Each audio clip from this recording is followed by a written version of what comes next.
Hello everyone, how are you? Fine. आज हम आपके लिए क्लास 10th की केमिस्ट्री के इलेक्ट्रोलाइसिस पे बेस्ड वीडियो लेके आए हैं। उसे ही हम अच्छी तरह से डिस्कस करेंगे। और मैं शिप्रा अग्रवाल, मेरे चैनल का नाम अमेजिंग साइंस।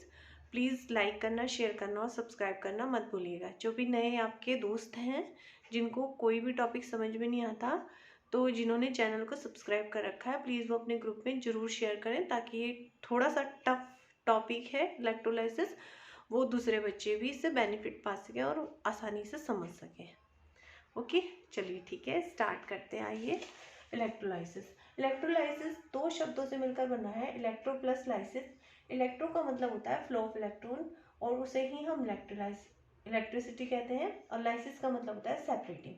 जो हमारी इलेक्ट्रोलाइसिस प्रोसेस है वो इलेक्ट्रिकल एनर्जी और केमिकल चेंज के बीच में रिलेशनशिप को एस्टेब्लिश करती है। बहुत सारे सब्सटेंसेस हैं जो अपने अंदर से इलेक्ट्रिसिटी को पास करते हैं। आप सबको पता है, अपने अंदर से बहुत सारे ऐसे हैं जो इलेक्ट्रिसिटी को पास करते हैं, और बहुत सारे सब्सटेंसेस ऐसे हैं जो पास नहीं करते हैं, डिनाई करते हैं, अपोज करते हैं। ठीक है, तो यहाँ पर हम उन वाले सब्सटेंसेस की बात करेंगे जो अपने अंदर से इलेक्ट्रिक करंट को जाने देते हैं, इलेक्ट्रिसिटी को जाने देते हैं। ओके, और कई बार ऐसा होता है कि इलेक्ट्रिसिटी अगर किसी के अंदर से हम पास कर रहे हैं तो जरूरी नहीं है कि केमिकल चेंज ही हो उसके अंदर। ठीक है, तो अब हम एलिमेंट्स इस आधार पर कि कौन इलेक्ट्रिसिटी को अपने अंदर से पास होने देता है और कौन नहीं होने देता है, मैटर हम सब्सटेंसेस को दो भागों में बांट सकते हैं। आपको पता ही है, एक तो कंडक्टर, ठीक है, और एक नॉन कंडक्टर्स। ठीक है, तो कंडक्टर्स जितनी भी मेटल्स और एलॉयज हैं वो सब इसमें आती हैं। किसमें? कंडक्टर्स में। ठीक है, क्योंकि ये अपने अंदर से इलेक्ट्रिसिटी को पास होने देती हैं। और जो नॉन मेटल्स होती हैं, कुछ एक्सेप्शंस भी हैं। नॉन मेटल्स ज़्यादातर जो होते हैं वो नॉन कंडक्टर होते हैं, यानी कि इंसुलेटर होते हैं। आपको पता ही है, आप जानते हो, इसके लिए दूसरी टर्म जो है इंसुलेटर ही हम यूज़ करते हैं। तो conduction of a current by a conductor is due to the flow of electron, but insulator do not possesses mobile electron. अभी बताया ना मैंने, फ्लो ऑफ इलेक्ट्रॉन ही आपका इलेक्ट्रिसिटी है, यानी कि जो इलेक्ट्रिसिटी को कंडक्ट करते हैं वो इलेक्ट्रॉनों को अपने हाथ पर गुजरने देते हैं, फ्लो करते हैं वो। और इंसुलेटर जो आपके नॉन कंडक्टर है, नॉन मेटल्स इसमें सभी आते हैं, जो इलेक्ट्रिसिटी को अपने अंदर से पास नहीं होने देते, तो वो इलेक्ट्रॉनों के फ्लो को भी रोकते हैं। ओके, तो इसके एग्जांपल आपको पता ही है, कॉपर, एल्यूमिनियम है, आयरन है, इसके अलावा जितने भी एलॉयज हैं वो सारे के सारे सॉलिड स्टेट में या फिर मोल्टन स्टेट में अपने अंदर से इलेक्ट्रिसिटी को चेंज वो गुजरने देते हैं, और without undergoing any chemical change, की कोई ज़रूरी नहीं है कि उनमें केमिकल चेंज हो। अभी मैंने इसमें कुछ बताया था आपको कि कुछ एक्सेप्शंस भी हैं, है ना। तो कौन कौन से हैं वो एक्सेप्शंस आपके? वो जैसे कि आपका जो है ग्रेफाइट है ना, कार्बन का ही ये एक एलोट्रॉप है ग्रेफाइट। वो अपने अंदर से इलेक्ट्रिसिटी को कंडक्ट करता है, गुजरने देता है, और इलेक्ट्रिसिटी को पास करता है। गुड कंडक्टर है वो इलेक्ट्रिसिटी का, जबकि वो नॉन मेटल में आता है, तो वो एक्सेप्शन है। अब देखो, chemical compounds behave differently when an electric current is pass through them. जो कुछ केमिकल कंपाउंड जिनमें से आप इलेक्ट्रिक करंट को गुजारते हो वो अलग तरह से बिहेव करते हैं। कुछ कंपाउंड्स, तो जो केमिकल कंपाउंड्स हैं आपके, वो आपके मोल्टन स्टेट में या फिर उनको एक्वस स्टेट में आप ले जाओ तो उसमें इलेक्ट्रिक करंट को पास करते हैं, और वो सॉलिड स्टेट में नहीं करते हैं। अगर हम सॉलिड स्टेट में करेंगे तो वो डिकम्पोज हो जाते हैं, उनको मतलब कि मोल्टन स्टेट में या एक्वस स्टेट में लाना जरूरी होता है। जैसे कि कॉपर क्लोराइड का सॉल्यूशन है, CuCl2 का सॉल्यूशन जो है कॉपर क्लोराइड का, ठीक है, अगर आप इसमें से इलेक्ट्रिसिटी गुजार दोगे, इलेक्ट्रिक करंट गुजार दोगे, पास कर दोगे, तो ये आपका डिकम्पोज हो जाएगा। किसमें? कॉपर में और क्लोरीन में, इन दोनों में डिकम्पोज हो जाएगा ये।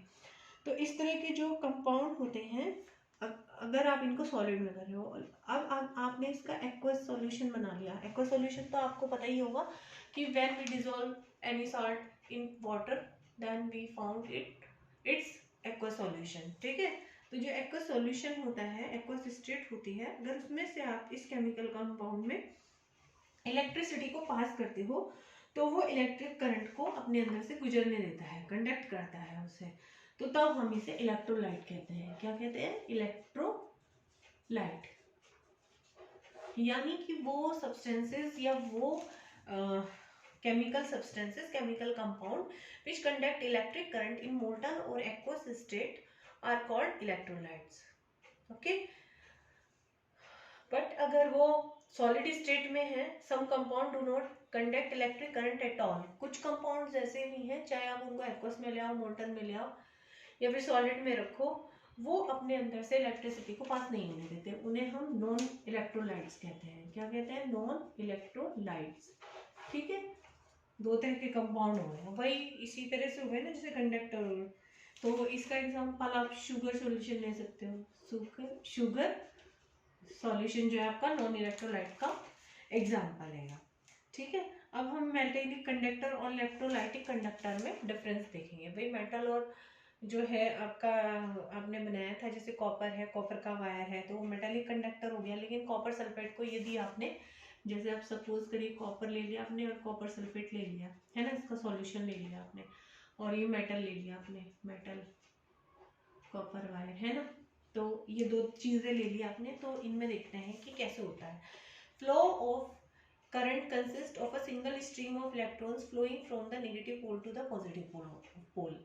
ये क्या करता है? करंट को, करंट क्या बताई मैंने आपको? Electricity current, flow of electron है ना, यानी कि जो फ्लो ऑफ इलेक्ट्रॉन्स है उनको जाने देता है, कहाँ से?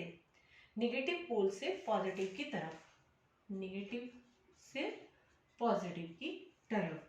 ठीक है, और इसमें इंपॉर्टेंट है, ये वेरी इंपॉर्टेंट, ठीक है, difference between metallic conductor and electrolytic conductors, इन दोनों के बीच में डिफरेंस बता रही हूँ।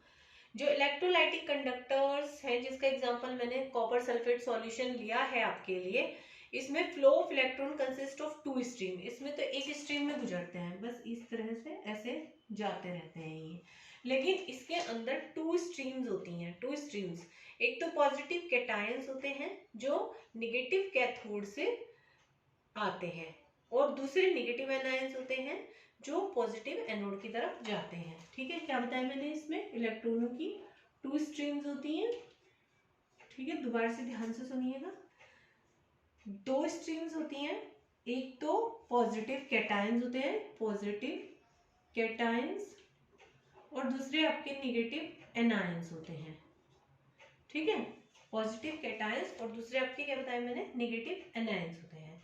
जो पॉजिटिव कैटायंस होते हैं flowing towards the negative cathode, भाई प्लस वाला नेगेटिव की तरफ जाएगा, और जो नेगेटिव एनायंस होते हैं flowing towards the positive anode, है ना, पॉजिटिव की तरफ जाएगा। अब इसमें देखो, ये वाले में मेटल कंडक्टर्स में, जिसमें आपने कॉपर वायर का एग्जांपल लिया है, metallic conductivity is the property of metals and alloys. जो कंडक्टिविटी है, कंडक्टिविटी यानी कि कंडक्शन करने का गुण, प्रॉपर्टी ऑफ कंडक्शन, ठीक है, तो उसे हम कंडक्टिविटी बोलते हैं। वो हमारी मेटल और एलॉयज में ही होती है, मेटल एंड एलॉयज इन दोनों में ही होती है। इलेक्ट्रोलाइटिक कंडक्टिविटी जो होती है, इलेक्ट्रोलाइटिक कंडक्टिविटी, देखो ध्यान से सुनना, दो शब्द हैं, मेटेलिक कंडक्टिविटी और इलेक्ट्रोलाइटिक कंडक्टिविटी। जो मेटेलिक कंडक्टिविटी है वो केवल मेटल्स और एलॉयज में है, जो इलेक्ट्रोलाइटिक कंडक्टिविटी है वो इलेक्ट्रोवैलेंट कंपाउंड्स की है। इलेक्ट्रोवैलेंट कंपाउंड ध्यान होंगे आपको, NaCl, AgCl, है ना, आयंस बनाते हैं ना, तो इनकी बात कर रहे हैं हम। इलेक्ट्रोलाइटिक कंडक्टिविटी जो होती है वो इनकी प्रॉपर्टी होती है, इलेक्ट्रोवैलेंट कंपाउंड्स की। थर्ड पॉइंट, जो मेटल्स होती हैं, चाहे वो सॉलिड स्टेट में हो चाहे वो लिक्विड स्टेट में हो, हमेशा गुड कंडक्टर ऑफ इलेक्ट्रिसिटी होते हैं। क्या बताया मैंने? जो मेटल्स होती हैं, और मेटल एलॉयज भी मेटल से ही मिलकर बनी होती हैं, दो या दो से अधिक मेटल्स के मिक्सचर को हम एलॉय बोलते हैं, आपको पता ही है ना। तो जो ये होते हैं, चाहे ये सॉलिड स्टेट में हो चाहे ये लिक्विड स्टेट में हो, ये गुड कंडक्टर्स ऑफ इलेक्ट्रिसिटी होते हैं। अब जो हमने इनकी बात की है इलेक्ट्रोलाइट्स की, है ना, इलेक्ट्रोलाइट्स की, दीज आर गुड कंडक्टर कब कब when they are in aqueous state, अभी बताया कॉपर का एग्जांपल देके, है ना, और इन मोल्टन स्टेट, या तो इनको पानी में डिजोल्व करके इनका एक्वा सॉल्यूशन बना ले, और या फिर इनको पिघलाकर थोड़ा सा मोल्टन स्टेट में आप ले आए। अब इस वाले का fourth point, no change of form or in composition occurring during conduction of electricity, ये केवल एक फिजिकल प्रोसेस है, यानी कि इसके केमिकल कंपोजिशन में कोई चेंज नहीं होता है, किसके, मेटल और इसके अलॉयज के बीच में। अब यहाँ पर जो हम इलेक्ट्रोलाइट्स की बात कर रहे हैं, हमेशा new products are formed at the electrode, जो पॉजिटिव और नेगेटिव पर एनोड और कैथोड पर जाएंगे, वहां पर हमेशा न्यू प्रोडक्ट्स बनेंगे, यानी कि इसमें केमिकल चेंज होता है, इसमें केमिकल चेंज होता है। ठीक है, अब आगे समझ में। अब हमारी दो टर्म है, इलेक्ट्रोलाइसिस और इलेक्ट्रोलाइट्स। क्या बताया मैंने, इलेक्ट्रोलाइट्स और इलेक्ट्रोलाइसिस।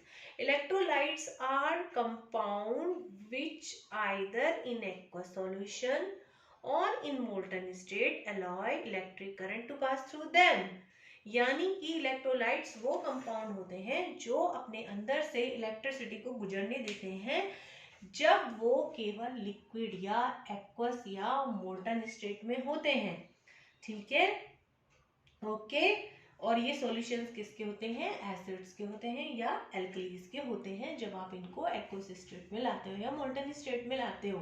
भाई इसको आपने वाटर में डिसॉल्व कर दिया तो क्या बनेगा, NaOH और HCl बन गया ना, एसिड और बेस। इसको भी AgOH बन जाएगा, HCl बन जाएगा, यहाँ पे भी COH OH होल ट्वाइस बन जाएगा और 2HCl बन जाएंगे, इस तरह से। ठीक है, और इसमें यानी कि जो इलेक्ट्रोलाइट्स हो गए वो कितने तरह के हो गए, 3 टाइप्स के हो गए आपके। एक तो एसिड्स, है ना, क्या बताया मैंने, एसिड्स, एक बेसिस और एक सॉल्ट्स, है ना। अब एसिड्स का एग्जांपल तो है ही HCl H2SO4 HNO3 H3PO4, base का भी पता ही है आपको, NaOH KOH NH4OH और CaOH होल ट्वाइस। फिर सॉल्ट का अभी देखा आपने, NaCl AgCl CuSO4 Cu, इसको कम लेते हैं क्योंकि थोड़ा सा वीक होता है, CuCl2 या फिर CSO4 PbR2, बहुत सारे। अब जो इलेक्ट्रोलाइसिस है, इलेक्ट्रोलाइसिस हमारा क्या हो गया, इलेक्ट्रोलाइसिस ये है ना, ये। अब इस टर्म की बात कर रहे हैं जो कि हमारा आज का चैप्टर का नाम भी है और जो हमारा मेन आज का कंटेंट है। तो electrolysis is the process of decomposition of a chemical compound, decomposition of a chemical compound, किसी भी केमिकल कंपाउंड का डिकम्पोजिशन, जब उस केमिकल कंपाउंड को आप एक्वस और मोल्टन स्टेट में ला रहे हो। ठीक है, accompanied by a chemical change by using direct electric current, यानी कि जब आपने किसी भी केमिकल कंपाउंड को जो कि एक्वस सॉल्यूशन या मोल्टन स्टेट में है उसके द्वारा केमिकल चेंज किया है डायरेक्ट इलेक्ट्रिक करंट या इलेक्ट्रिसिटी को या इलेक्ट्रॉनों को यूज करके, तो इस प्रोसेस को आपने इलेक्ट्रोलाइसिस कहा है। Electrolysis is the process of decomposition of a chemical compound in aqueous solution or in molten state accompanied by a chemical change by using direct electric current। ठीक है, अब जो हमारे इलेक्ट्रोलाइट्स हैं आप देख रहे हो इसमें कुछ वीक भी होंगे कुछ स्ट्रॉन्ग भी होंगे, तो यानी कि ये इलेक्ट्रिसिटी को या कंडक्टिविटी के आधार पर on the basis of their conductivity and ability to dissociate into ions, और आयंस में डिसोशिएट होने की एबिलिटी की वजह से दो पार्ट्स में डिवाइड होते हैं। कौन, इलेक्ट्रोलाइट्स। जो इलेक्ट्रोलाइट्स हैं आपके वो दो तरह के हो जाएंगे भाई, आयंस बनाने की उनकी जो एबिलिटी है उसके बेस पर डिकम्पोज होने की, एक तो स्ट्रॉन्ग हो जाएंगे आपके और एक आपके वीक इलेक्ट्रोलाइट हो जाएंगे।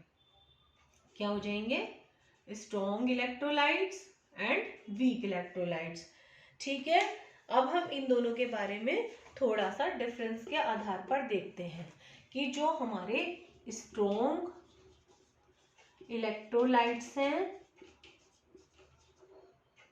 इलेक्ट्रोलाइट्स और जो हमारे वीक इलेक्ट्रोलाइट्स हैं तो वो बेसिकली क्या है, ठीक है। इनके बारे में हम थोड़ा सा डिस्कस करते हैं। Electrolytes which allow a large amount of electricity to flow through them, जो अपने अंदर से बहुत सारी मात्रा में इलेक्ट्रिसिटी को फ्लो होने देते हैं, वो हमारे स्ट्रॉन्ग इलेक्ट्रोलाइट्स होते हैं। ये गुड कंडक्टर होते हैं, कंप्लीटली डिसोशिएट हो जाते हैं जब आप इनको फ्यूज्ड या मोल्टन स्टेट में या एक्वस स्टेट में लाते हो। दूसरे, इनमें फ्री मोबाइल आयंस होते हैं, केवल फ्री मोबाइल आयंस होते हैं, और ये बल्ब को ग्लो करते हैं brightly. Strong electrolyte allows a bulb to glow brightly. अब इसमें भी फिर तीन ही कैटेगरी आ जाएंगे, एसिड, बेस और सॉल्ट, है ना। तो स्ट्रॉन्ग इलेक्ट्रोलाइटिक एसिड का जो एग्जांपल है हमारा, वो आपका HCl, H2SO4, ओके, और HNO3। बस इतना ही सफिशिएंट, आपके लिए 2-3 नाम याद करने ही सफिशिएंट होंगे। बेसिस में आप देखते हो NaOH स्ट्रॉन्ग वाले, KOH और एक्सेट्रा, COH होल्टवाइज भी है, ठीक है। और ये मोल्टन और कौन से स्टेट में होने चाहिए आपके, एक्वस स्टेट में, ठीक है। आ रहा है आपको समझ में, ठीक है। तो अब हमारा जो सॉल्ट है, सॉल्ट में मैंने आपको एग्जांपल दे दिया, NaCl का, CuCl2 का और CuSO4 का। इनको भी आप जो है एक्वस स्टेट में ही लेंगे, तभी ये आपको रिएक्शन शो करेंगे, ठीक है। तो सबके आगे आप एक्वस जरूर लिख लेना, सारे जितने भी हैं आपके एसिड्स तो हैं ही भाई लिक्विड फॉर्म में। अब वीक इलेक्ट्रोलाइट, इसका जस्ट अपोजिट समझ लो। ये क्या करते हैं, स्मॉल अमाउंट ऑफ इलेक्ट्रिसिटी को अपने अंदर से गुजरने देते हैं, पुअर कंडक्टर ऑफ इलेक्ट्रिसिटी होते हैं, पार्शली डिसोशिएट, पार्शली डिसोशिएट होते हैं, कंप्लीटली डिसोशिएट नहीं होते। और इनमें आयन भी होते हैं। जब ये पार्शली डिसोशिएट हो रहे हैं तो दैट मीन्स कि इनमें आयंस भी होंगे और आपके मॉलिक्यूल्स भी होंगे। भाई जैसे इसका NH4OH का एग्जांपल ले लो, है ना, CH3COOH वीक एसिड है, इसका एग्जांपल ले लो, तो आयंस भी होंगे और मॉलिक्यूल्स भी होंगे आपके। आ रहा है आपको समझ में। या आपका H2CO3 भी है, कार्बोनिक एसिड, ये भी आप ले सकते हो इसमें। और सॉल्ट में आपका लेड एसीटेट हो जाएगा, Pb CH3COO का होल्टवाइज PP, या फिर अमोनियम कार्बोनेट भी हो जाएगा आपका NH4 होल्टवाइज CO3। आगे समझ में आपके अच्छे से। अब हम नॉन इलेक्ट्रोलाइट्स के बारे में बात करेंगे डिटेल में। जो हमारे नॉन इलेक्ट्रोलाइट्स हैं, जैसे कि शुगर सॉल्यूशन, मैंने आपको एग्जांपल दिया था। It is a compound which neither in solution, भाई ना तो सॉल्यूशन वाली स्टेट में, nor in the molten state, ना ही मोल्टन स्टेट की पोजीशन में क्या करेंगे, इलेक्ट्रिक करंट को अपने अंदर से पास होने देंगे। ये होने ही नहीं देंगे, क्यों, क्योंकि इनके सॉल्यूशन में आयंस ही नहीं होंगे। Non electrolytes do not have ions even in solution. ये खाली मॉलिक्यूल्स के बने होते हैं, दे कंटेन ओनली मॉलिक्यूल्स। और इसके एग्जांपल है alcohol, kerosene, distil water. Distil water में कभी देखना, जैसे आपके घर में अगर किसी के स्टीमर होगा तो उसमें आप डिस्टिल वाटर को फिल करके देखना, तो वो चलेगा ही नहीं, है ना, उसमें कोई स्प्लिट वो ही नहीं होगा, HNOH आयन फॉर्म नहीं होंगे, तो इलेक्ट्रिसिटी भी पास नहीं होगी। लेकिन आप अगर साधारण टंकी का पानी उसके अंदर भर दोगे तो आपका इलेक्ट्रॉनों का फ्लो आराम से हो जाएगा और वो आपको वेपर्स देने लगेगा और आप स्टीम की तरह उसे यूज कर सकते हो, ठीक है। तो इसके cane sugar, benzene, glucose, urea, carbon disulphide, बहुत सारे एग्जांपल्स हैं इसके। अब जो एसिड, बेस और सॉल्ट्स हैं वो एज ए इलेक्ट्रोलाइट कैसे रिएक्ट करते हैं। जो एसिड्स एंड एल्कलीज हैं, जब आप उनको एसिड ये वाले और एल्कलीज ये वाले, दीज आर, ठीक है, इनको जब आप वाटर में डिजोल्व करते हो तो, या फिर बेस को और सॉल्ट को, भाई NaCl सॉल्ट हो गया आपका, ये सब बेसिस हो गए, इन सबको आप जो है मोल्टन स्टेट में लाते हो, फ्यूज्ड स्टेट में लाते हो, या फिर एक्वस सॉल्यूशन बनाते हो इनका, तो ये सब क्या देते हैं आपको, मोबाइल आयंस। क्या देते हैं, मोबाइल आयंस, और ये मोबाइल आयंस ही इलेक्ट्रोलाइसिस के लिए रेस्पॉन्सिबल होते हैं। और इसी की वजह से यही प्रॉपर्टी, मोबाइल आयन देने की प्रॉपर्टी ही इनको इलेक्ट्रोलाइट, स्ट्रॉन्ग इलेक्ट्रोलाइट की कैटेगरी में रखती है। दे कैन बी, ये तो मैंने बता ही दिया आपको कि स्ट्रॉन्ग होते हैं, है ना, वीक होते हैं। तो किस बात पे, आयंस देने की कैपेसिटी के, है ना, आधार पर ही तो आपने रखा भाई ये पार्शियली डिसोशिएट होते हैं, आयंस भी और मॉलिक्यूल्स भी प्रेजेंट होते हैं, कम्प्लीटली डिसोशिएट हो जाते हैं, बहुत सारे आयंस देते हैं, है ना। तो इस प्रॉपर्टी को हम डिग्री ऑफ डिसोसिएशन बोलते हैं। क्या बोलते हैं? Degree of dissociation. ठीक है, क्या बताया मैंने आपको? Degree of dissociation. ये बड़ी क्लास में आप जो है पढ़ोगे आके डिटेल में, डिग्री ऑफ डिसोसिएशन के बारे में बहुत ज़्यादा डिटेल में है। 11th-12th में अल्फा से रिप्रेजेंट करते हैं, यहाँ पर केवल हम फॉर्मूला डिस्कस करेंगे। इसमें क्या होता है, जो जितने भी आयंस डिसोशिएट हुए हैं और जितने आयंस प्रेजेंट है उनको 100 से मल्टीप्लाई करने पर आपका डिग्री ऑफ डिसोसिएशन आ जाता है। Degree of dissociation which is represent by alpha is equal to number of molecule dissociated, जितने डिसोशिएट हुए हैं मॉलिक्यूल्स उनका number upon total number of molecules into 100, ये इसका फॉर्मूला होता है। All salts are strong electrolytes. They form acidic or basic or neutral solution after complete dissociation. But some salts which are generally more volatile, ज़्यादा तेजी से volatile हो जाते हैं, उड़ जाते हैं, then strong salt and other salt, मतलब कि जो salt कंप्लीटली डिसोशिएट नहीं होते वो तो वीक हो गए, और जो तेजी के साथ डिसोशिएट होते हैं, वोलेटाइल हो जाते हैं, वो आपके स्ट्रॉन्ग हो जाते हैं। ठीक है, तो स्ट्रॉन्ग इलेक्ट्रोलाइट में आपका मरकरी क्लोराइड भी आ जाता है, HgCl2, और वीक में आपका जो है अमोनियम कार्बोनेट, अभी आपको मैंने बताया अमोनियम हाइड्रोक्साइड वगैरह, ये सब आ जाते हैं। ठीक है, अब हम इसकी थोड़ी सी आपको रिएक्शन भी बता देते हैं। जैसे भाई स्ट्रॉन्ग एसिड में हमने HCl ले लिया, तो इसका डिसोसिएशन हुआ, कंप्लीट डिसोसिएशन होता है H आयन और Cl आयन में। इसी तरह से HNO3 की बात यदि हम करते हैं, HNO3 की, तो HNO3 को भी आप कंप्लीटली डिसोशिएट कर सकते हो H आयन और NO3 आयन में। ठीक है, इस तरह से ये आपके डिसोशिएट होते हैं। इसी तरह से H2SO4 को कर सकते हो, 2 H आयन और SO4 माइनस माइनस आपको मिल जाएगा। वीक इलेक्ट्रोलाइट अगर आप लेते हो, इनकी बात करते हैं, तो ये कम होते हैं, CH3COO माइनस H आयन भी होगा, लेकिन साथ में CH3COH के मॉलिक्यूल भी प्रेजेंट रहेंगे सॉल्यूशन में। ठीक है, अब बेस में भी ऐसे ही होगा और उसमें भी ऐसे ही होगा, Na ion, OH ion, K ion, OH ion. इसका बेस जो है मैंने लिखा है NH4 प्लस और OH आयन, लेकिन ये इसमें मॉलिक्यूल भी रहेंगे आपके। ठीक है, और सॉल्ट में आपके मैंने, सॉल्ट में जो है PbR2 ले सकते हो आप, PbBr2 या PbCl2 कुछ भी ले सकते हो आप। इसमें भी आप इसे डिसोशिएट करोगे तो Pb मिल जाएगा आपको प्लस प्लस, और 2Br माइनस, ये आपको मिल जाएगा इसमें। ठीक है, आगे समझ में। अब एक हमारी टर्म आती है वोल्टामीटर और इलेक्ट्रोलाइटिक सेल। कौन सी टर्म आती है? वोल्टामीटर और इलेक्ट्रोलाइटिक सेल। ठीक है, तो इसमें क्या होता है, आपके वोल्टामीटर और इलेक्ट्रोलाइटिक सेल में एक इस तरह का एपरेटस होता है ये। ठीक है, ये आपका मैंने बहुत ही सिंपल सा, ताकि आपका टाइम वेस्ट ना हो, ड्रॉ कर रखा है डायग्राम। ये इलेक्ट्रोलाइटिक सेल या वोल्टमीटर का आपका डायग्राम है। इसमें एक नॉन कंडक्टिंग वेसल होता है आपका, जिसमें 2 आपके इलेक्ट्रोड्स लगे रहते हैं, जो इलेक्ट्रोलाइटिक सॉल्यूशन में इमर्ज रहते हैं, डूबे रहते हैं। ठीक है, और इसी में आपकी केमिकल रिएक्शन होती है।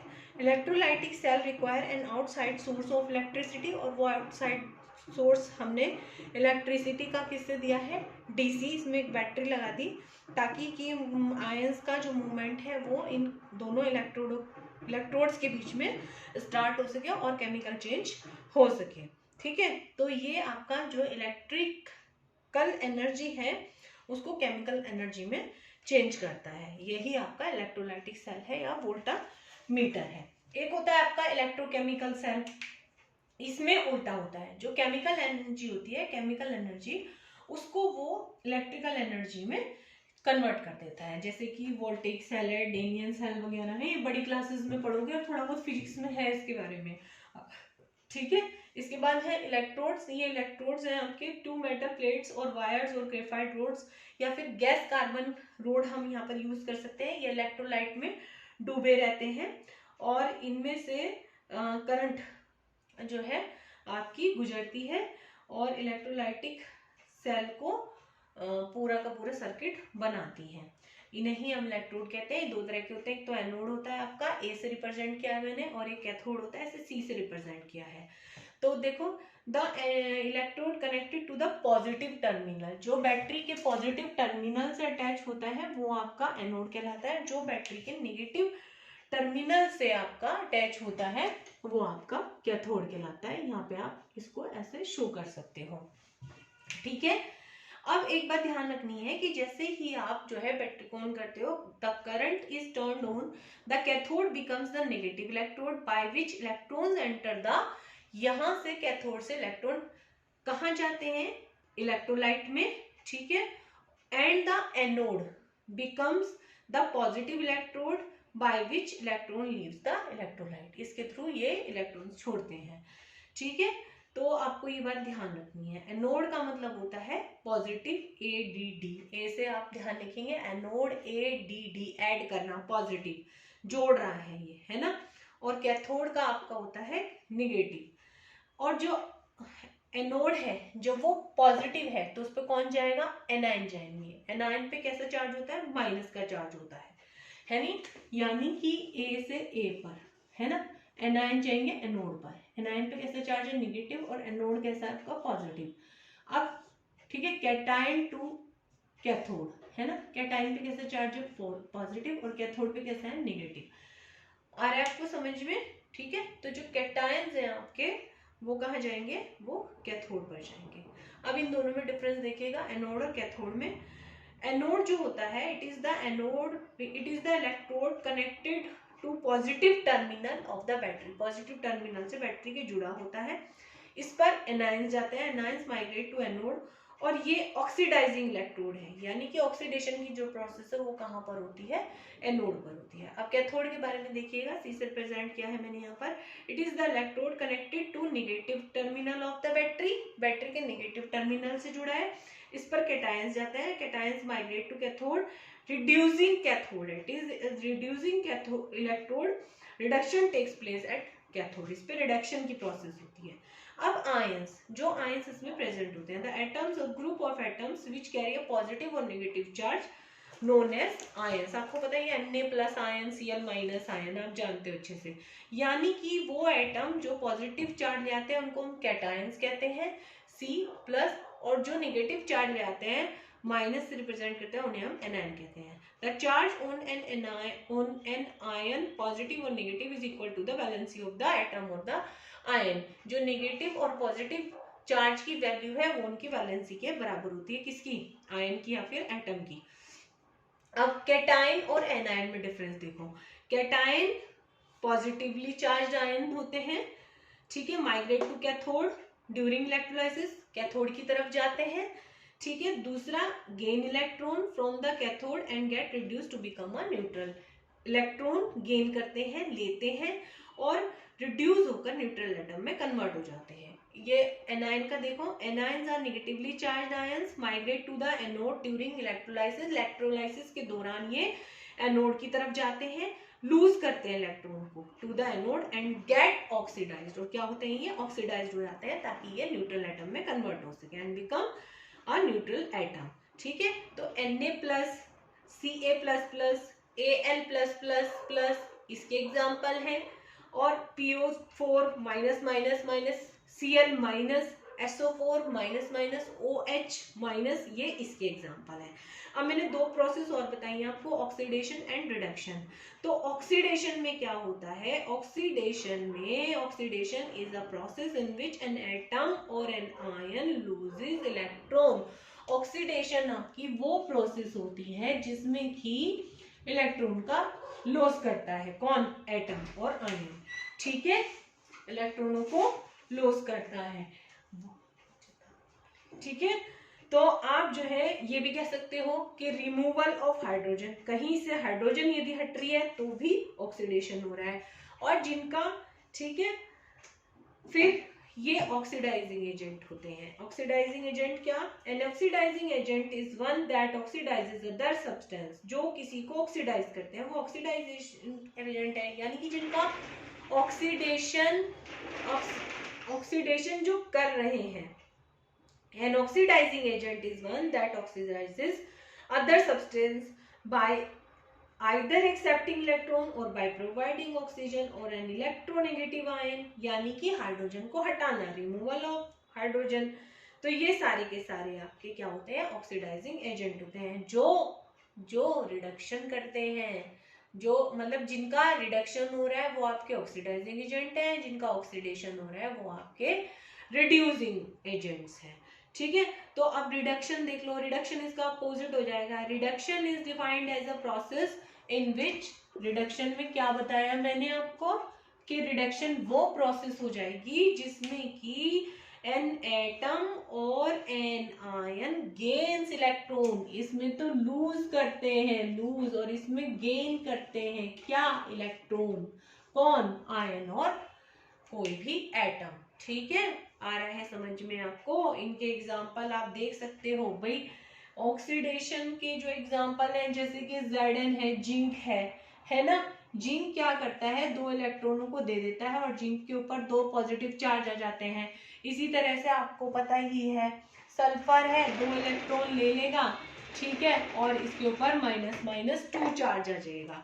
तो ये आपको अच्छे से समझ में आ गया होगा। जिनका ऑक्सीडेशन हो रहा है वो रिड्यूसिंग एजेंट है, जिनका रिडक्शन हो रहा है वो ऑक्सीडाइजिंग एजेंट है। ये भी बात ध्यान रखनी है।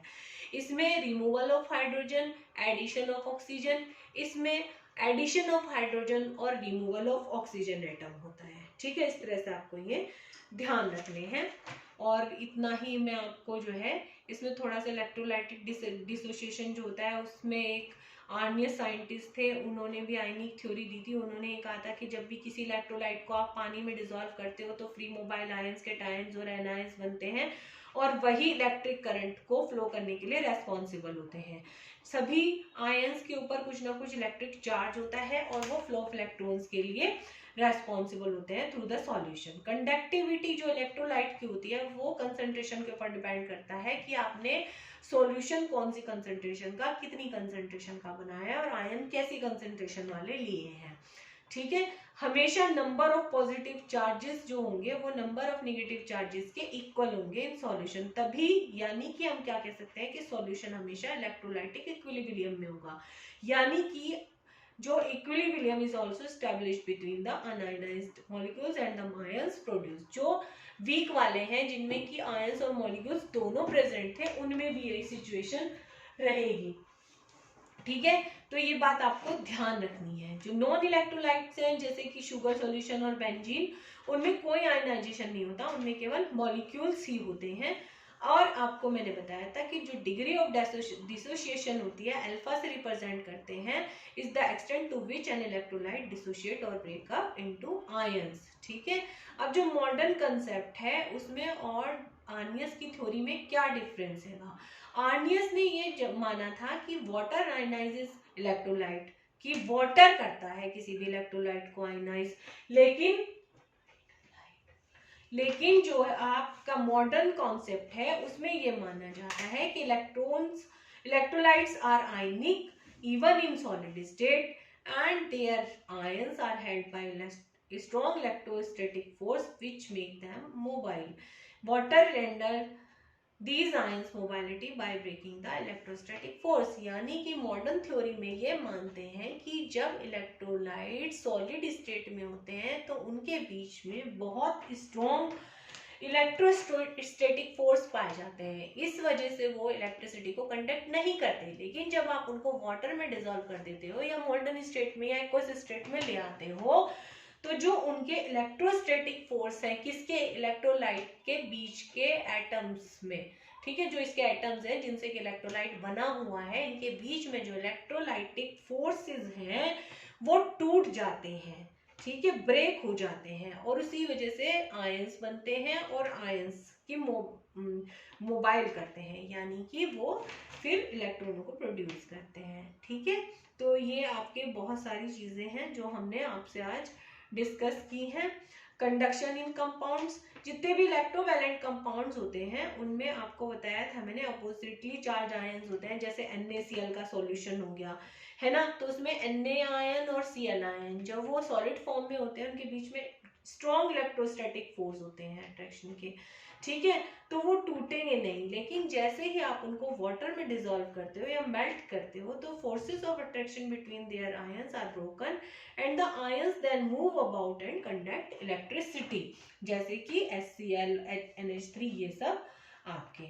ठीक है, तो अब जो है हमारा इलेक्ट्रोलाइसिस जो हम आपको चैप्टर पढ़ा रहे थे, जिसके बारे में हम बात कर रहे थे इलेक्ट्रोलाइसिस के बारे में, उसके कुछ कैरेक्टरिस्टिक फीचर्स के बारे में भी मैं बता देती हूँ आपको कि वो इलेक्ट्रोलाइट जो होता है जब उसमें से आप इलेक्ट्रिसिटी को गुजारते हो तो पॉजिटिव आयन बनते हैं, ये रे है ना, पॉजिटिव आयन जिनको कि आपने क्या कहा था, कैटायंस, कहाँ जाते हैं, कैथोड पर जो कि नेगेटिवली चार्ज है, और नेगेटिव आयंस बनते हैं जिनको क्या कहा था आपने, एनायंस, कहाँ जाते हैं, एनोड पर, एनोड कैसा है, पॉजिटिव है।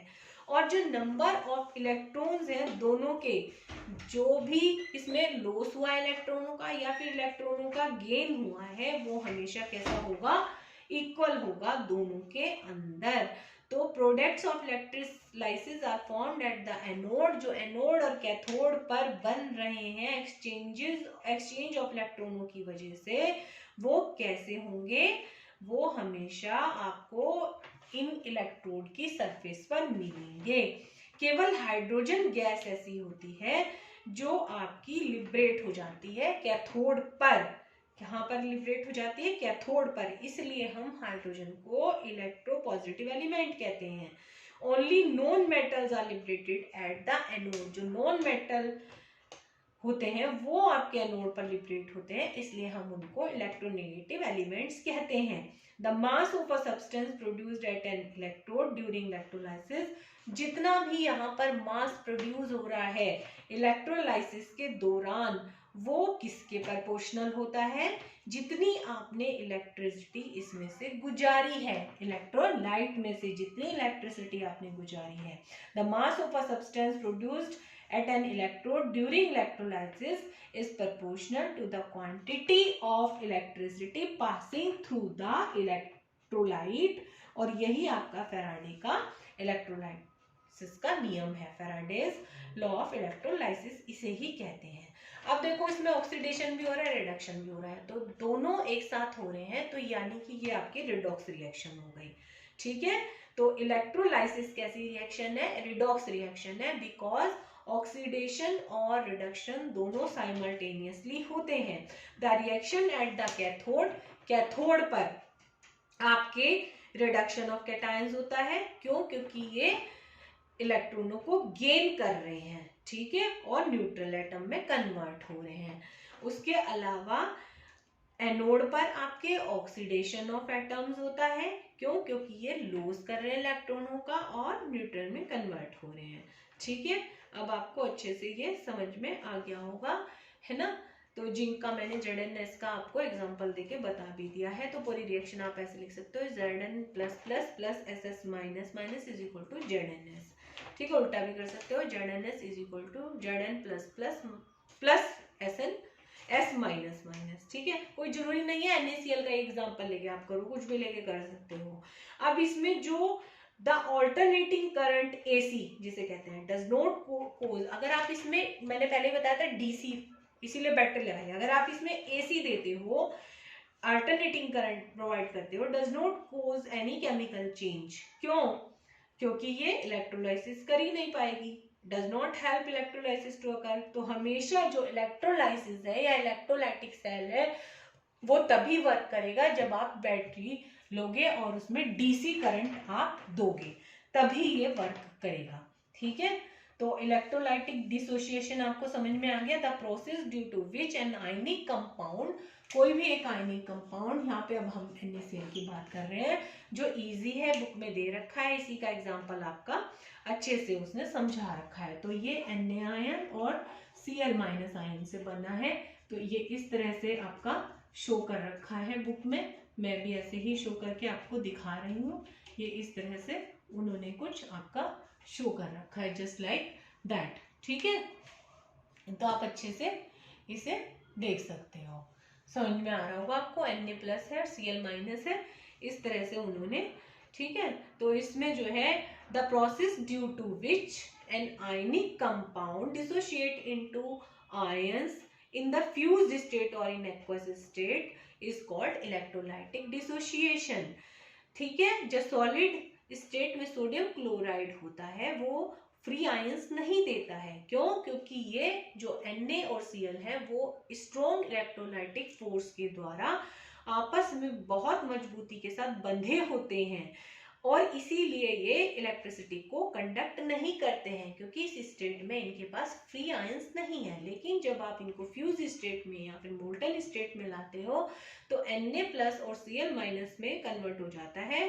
क्यों? क्योंकि ये फ्री आयंस बन जाते हैं और इनके बीच के जो इलेक्ट्रोस्टैटिक फोर्स होते हैं वो टूट जाते हैं। ठीक है, तो ये बातें आपको ध्यान रखनी है।